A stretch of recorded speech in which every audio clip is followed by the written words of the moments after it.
दोहरा चरित्र, दिल छू लेने वाली कहानी। एक तो शाम, ऊपर से ट्रैफिक बहुत ज्यादा था। जैसे तैसे करके नीतू गलियों में से अपनी स्कूटी निकालकर घर तक पहुंची। नीतू ने स्कूटी घर के बाहर खड़ी करी और घर में प्रवेश किया। उसे देखते ही लैपटॉप पर काम कर रहे उसके पति राजेश ने कहा, नीतू तुम्हारी मम्मी का फोन आया था। कब से तुम्हें मम्मी फोन लगा रही हैं, तुम फोन ही नहीं उठा रही हो। राजेश की बात सुनकर नीतू ने कहा, हाँ वह मैं स्कूटी चला रही थी। अब ड्राइविंग करते समय मोबाइल कैसे उठाती, तो सोचा घर जाकर ही बात कर लूँगी। अच्छा ठीक है, मम्मी कह रही थी कि 2 दिन बाद यहाँ आने वाली हैं, कहकर राजेश अपने काम में लग गया। नीतू वहीं जड़वत खड़ी रह गई। तभी मेन गेट का दरवाज़ा खुला। उसने पलट कर देखा तो उसकी सास ललिता जी अपनी पूजा की थाली के साथ घर में प्रवेश कर रही थी। उनकी नज़र नीतू से टकराई तो वह मुस्कुरा दी। उसे मुस्कुराता हुआ देखकर ललिता जी ने भी अपनी मुस्कुराहट से उसका स्वागत किया और अपने कमरे, जो घर की बाहर की तरफ बना हुआ था, की तरफ चली गई। अरे तुम वहीं दरवाजे पर खड़ी रहोगी या घर में भी आओगी? हाँ, थोड़ी देर मौन खड़ी रहने के बाद नीतू अपने कमरे में गई और अपना बैग वहीं टेबल पर रख दिया। एक नज़र उसने कमरे की तरफ घुमाई और पलंग पर धम से बैठ गई। उसे कुछ समझ नहीं आ रहा था कि अपनी मम्मी के आने की सूचना पाकर वह कैसे रिएक्ट करे। थोड़ी देर वह ऐसे ही बैठी रही तो राजेश उसके लिए चाय बनाकर कमरे में ले आया और उसे देते हुए बोला, क्या हुआ, इतनी चुप क्यों हो? नहीं नहीं तो मैं तो कुछ भी नहीं सोच रही। अचानक से हुए सवाल से नीतू हड़बड़ा गई। उसकी हालत देखकर राजेश उसकी मनोदशा समझ चुका था। फिर भी उसे तसल्ली देते हुए बोला, देखो नीतू, तुम समझदार हो। अब जैसे भी है वह तुम्हारी मम्मी है। अब उन्हें कैसे टेकल करना है ये तुम पर निर्भर करता है। राजेश की बात सुनकर नीतू बिल्कुल चुप हो गई। थोड़ी देर तक कमरे में मौन पसरा रहा। तभी बाहर ललिता जी के कमरे में से मसाला कूटने की आवाज़ आई। शायद वे अपना खाना बना रही थी। उस आवाज़ से दोनों की तंद्रा टूटी। राजेश ने उठकर उसे उसकी चाय हाथ में देते हुए कहा, क्या हुआ, क्या सोच रही हो? नीतू कुछ सोचकर बोली, राजेश, क्या कुछ दिनों के लिए हम मम्मी जी को दीदी के घर नहीं भेज सकते? उसका सवाल सुनते ही राजेश उसे गौर से देखने लगा। उसे इस तरह देखते देखकर नीतू बोली, आप दीदी से बात करेंगे तो दीदी ज़रूर समझेंगी। मैं नहीं चाहती कि पिछली बार की तरह इस घर में ऐसा कुछ हो। ठीक है, मैं दीदी से बात करता हूँ, कहकर राजेश बाहर चले गए। नीतू उस दिन को याद करने लगी जब वह दुल्हन बनकर इस घर में आई थी। घर में ले देकर 3 सदस्य, ललिता जी, राजेश, एक ननद भी थी जो कि शादीशुदा थी। ललिता जी नीतू से खूब प्रेम रखती थी। कोई देखकर कह नहीं सकता था कि ये सास बहू हैं। सब कुछ बहुत अच्छा चल रहा था कि उसकी शादी के 4 महीने बाद उसकी मम्मी 10 दिन उसके पास रुकने के लिए आई। कितनी खुश थी वह उस दिन की उसकी मम्मी उसके पास आ रही है और 10 दिन उसके पास रुकेंगी भी। उसकी खुशी देखकर ललिता जी और राजेश दोनों खुश थे। उसकी हर तैयारी में ललिता जी उसकी पूरी मदद कर रही थी। खैर, उस दिन मम्मी शाम को घर आ गई। काफ़ी देर तक हॉल में बैठकर वह नीतू और राजेश से बात कर रही थी तो ललिता जी भी वहीं बैठी हुई थी। उनका रहने का बंदोबस्त बाहर वाले कमरे में करा गया था। जब नीतू उन्हें उनके कमरे में छोड़ने गई तो मम्मी ने मुंह बनाते हुए कहा, हे भगवान, नीतू तो कैसे झेलती है ये सब। अचानक अपनी मम्मी के मुंह से ये सब बातें सुनकर नीतू चौंक जाती है और पूछती है, क्यों, क्या हो गया मम्मी? ऐसा क्या देख लिया आपने मेरे घर में? उसके सवाल से उसकी मम्मी उसके सिर पर हाथ रखते हुए कहती हैं, हे भगवान, नीतू तुम सीधी शादी हो, ये तो मैं बचपन से जानती हूँ, पर बेवकूफ़ भी है ये आज पता चला। तुझे बिल्कुल समझ नहीं है कि तेरी सास कितनी तेज है।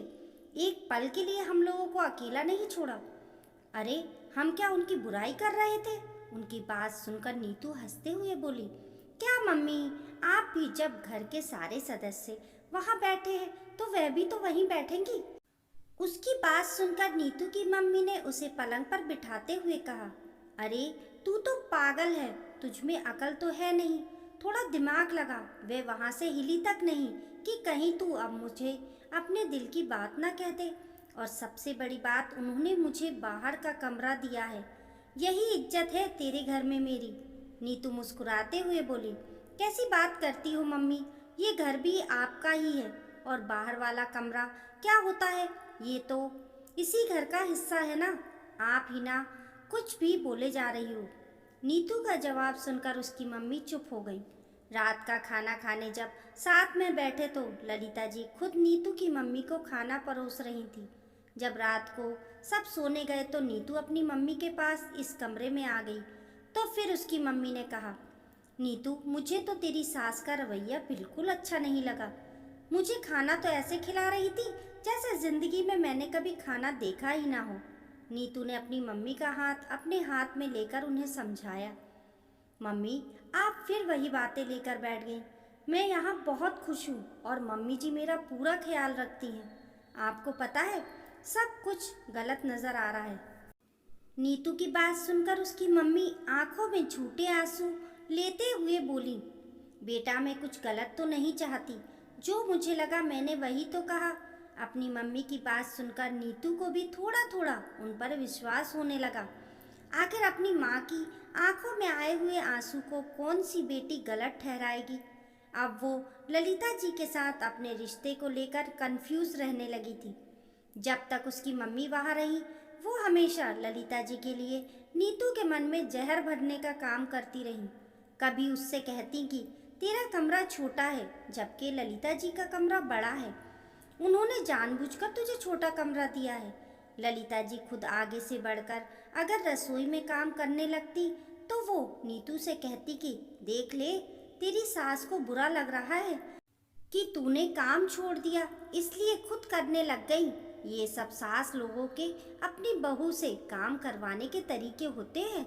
अगर ललिता जी उसके ऑफिस से आने से पहले खाना तैयार कर लेती तो कहती कि अपने बेटे पर अपना हक रखना चाहती है इसलिए तेरे आने से पहले ही खाना बना लेती हैं ताकि तू अपने हाथों से राजेश जी को कुछ बनाकर ना खिला पाए।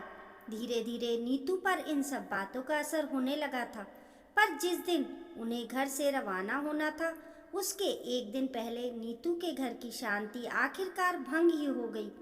उस दिन नीतू अपने कमरे की सफाई कर रही थी तो उसकी मम्मी उसे जबरदस्ती अपने साथ बाजार शॉपिंग कराने ले गई। उन्होंने शॉपिंग से आने के बाद सारा सामान यूं ही वहीं हॉल में लाकर रख दिया। तभी ललिता जी भी उन लोगों के लिए पानी की ट्रे लेकर आईं और वहीं आकर बैठ गईं और सामान की तरफ देखते हुए बोली, ललिता जी का इतना कहना ही था कि नीतू की मम्मी ने कहा, अब समधन जी माना कि बेटी ब्याह दी है पर इतना तो हक बनता ही है ना कि उसे अपनी मर्जी का कुछ दिला पाऊं। एक माँ अपनी बेटी के लिए जितना कर ले उतना कम है। उनकी बात ललिता जी को अजीब लगी पर वो चुप हो गई। लेकिन तभी राजेश कमरे के बाहर आकर मजाक में बोला, अरे नीतू इतना सारा सामान तो ले आई हो लेकिन रखोगी कहाँ, अभी तो कमरा पूरा फैला पड़ा है। राजेश की बात सुनकर नीतू ने कहा, हाँ मेरा कमरा छोटा है ना तो मैं सामान कहाँ रखूंगी। उसकी बात सुनकर राजेश झेप गया जबकि ललिता जी हैरान होकर उसकी तरफ देखने लगी। राजेश ने कहा, अरे इसमें कमरा छोटा है या बड़ा है वाली बात कहाँ से आ गई। उसकी बात सुनकर नीतू ने आवाज़ तेज करते हुए बोली, भला क्यों नहीं आएगी बात, कमरा छोटा है तो छोटा है, मम्मी जी अकेली है लेकिन फिर भी इतने बड़े कमरे पर हक जमा रखा है जबकि हम दोनों के लिए वह छोटा सा कमरा। भला मेरा सामान कैसे एडजस्ट होगा। मेरी मम्मी अगर मुझे कुछ दिला रही हैं तो मम्मी जी को बुरा लग रहा है। मैं सफाई करते करते शॉपिंग करने चली गई तो मेरे पीछे से आपने सफाई तक नहीं की। बहू है ना वह खुद कर लेगी, घर की नौकरानी समझ रखा है आप लोगों ने मुझे। घर का काम भी करूं, ऑफिस का काम भी करूं, इंसान हूं मैं, कब तक अत्याचार सहूं। उनकी बात सुनकर ललिता जी बोली, अत्याचार? नीतू तुम बात को कहां से कहां ले जा रही हो और कौन से अत्याचार कर दिए हमने तुम पर। आप तो बोलिए ही मत मम्मी जी, ये सब आपका किया धरा ही है। आप चाहती ही नहीं है कि हम लोग खुशी खुशी एक साथ रहें। आप तो बस अपना हक जमाना चाहती हैं। जानती हूँ कि ये ज़मीन पापा जी की है, पर मकान तो हमने बनवाया है ना। नहीं तो एक बाहर वाला कमरा ही तो था यहाँ पर, लेकिन ये तो अपना ही मानकर बैठ गई। आप हमको दबाकर रखना चाहती हो। अरे कब तक आप हमारी जिंदगी में कुंडली मार कर बैठी रहोगी? नीतू ने ललिता जी से जोर से कहा। ये बात राजेश बर्दाश्त नहीं कर पाया और उसने आगे बढ़कर नीतू को एक थप्पड़ दे मारा। ललिता जी राजेश के पास आई और उसे डांटने लगी। राजेश, तू पागल हो गया है? ये तेरी पत्नी है, इस पर हाथ उठा रहा है। इतने में नीतू की मम्मी भी बोली। समधन जी, मिल गई तसल्ली आपको? मैंने अपनी बेटी यहाँ मार खाने के लिए नहीं दी है। जब आप मेरे सामने ही इसके साथ ऐसा कर रहे हो तो मेरे पीठ पीछे तो पता नहीं क्या क्या करते होंगे। मेरी बेटी मुझे भारी नहीं हुई, ले जाऊंगी इसे मैं अपने साथ। राजेश अपनी सास से कुछ कहने को हुआ तो ललिता जी ने शांत रहने का इशारा किया और फिर आगे बढ़कर वह नीतू से बोली। मुझे नहीं पता था कि तुम्हारे मन में मेरे लिए इतना सारा जहर भरा हुआ है। मुझे तो लगा कि तुम मुझसे अपनी मम्मी जैसी इज्जत देती हो। आप और मेरी मम्मी, एक सास कभी माँ नहीं बन सकती। इसका सबूत देख लीजिए आप। आपके बेटे ने मुझे थप्पड़ मारा है। पड़ गई ना आपके कलेजे को ठंडक। नीतू गुस्से में बहुत कुछ उगल चुकी थी।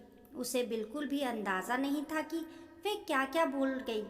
इस समय राजेश और नीतू आपस में बहस करने लगे।